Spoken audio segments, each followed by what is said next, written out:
लेकिन 1 US dollar के लिए 2 ही ग्राम सोना आता है। तो इसका मतलब है कि अब आपको यहाँ पर 1 पॉन्ड को ख़रीदने के लिए 2 यूएस डॉलर देने होंगे। क्यों?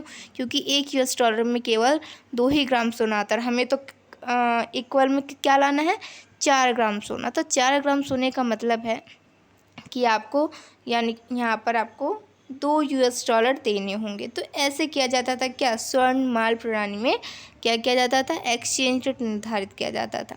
ठीक है, लेकिन समय के साथ साथ इसमें क्या हो गया? बहुत सारी कमियां आ गई। विनिमय की इस प्रणाली को देखिए, विनिमय का टकसाली क्षमता मूल्य या टकसाली क्षमता भी कहा जाता है। ठीक है, तो ये सेकंड वर्जन नाम है इनका, ये आपको ध्यान रखना है।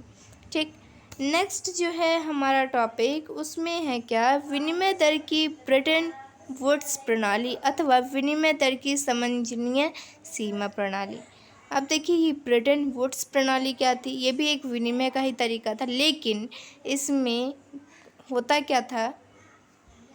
देखिए, इसको विनिमय दर की ब्रेटन वुड्स प्रणाली भी कहा गया और विनिमय दर की समंजनीय होता है एडजस्टमेंट, यानी इसमें थोड़े बहुत एडजस्टमेंट की ज़रूरत होती थी और बाकी आपका काम बन जाता था।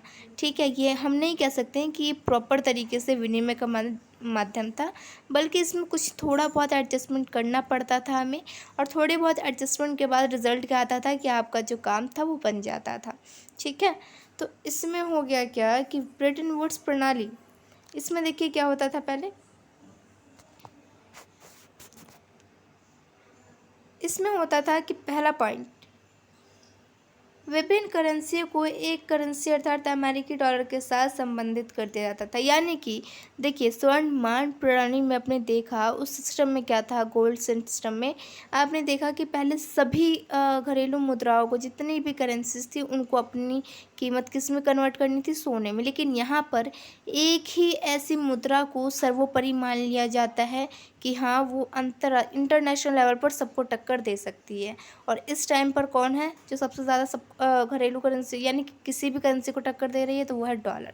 इसीलिए यहाँ पर डॉलर को सर्वोपरि रखा गया, सबसे ऊपर रखा गया, और उन्होंने सोने की जगह बैठा दिया किसको? डॉलर को। ठीक है, अब सभी करेंसियों की अपनी तुलना किससे करनी थी? सोने की बजाय डॉलर से करनी थी। अमेरिकी डॉलर एक निश्चित कीमत पर स्वर्ण मूल्य निर्धारित कर दिया गया था। यानी कि जैसे पिछले तो सोने को निर्धारित किया था, लेकिन यहाँ पर डॉलर को ही सोने की कीमत पर निर्धारित करके और सोना साइड करके, मान लिया कि 1 डॉलर में अगर 2 ग्राम सोना आता था, तो 2 ग्राम सोना लिखने की जगह उन्होंने वहाँ पर 1 डॉलर लिखा। ठीक है, तो एक करेंसी का अमेरिकी डॉलर के रूप में मूल्य का निहित अर्थ उस करेंसी का स्वर्ण के रूप में मूल्य माना जाना है। यानी कि अगर आप डॉलर से एक्सचेंज कर रहे हैं, तो आप सीधा सीधा समझिए कि आपने सोने से ही एक्सचेंज किया है। सिंपल बात है, सिंपल फॉर्म है, दोनों में सोने की कीमत ही निर्धारित है, लेकिन चेंज क्या है कि ऊपर सीधा सीधा सोना को लिया गया था, सोने से कंपैरिजन किया गया था, और लेकिन इस ब्रेटन वुड्स प्रणाली में सोने की जगह डॉलर को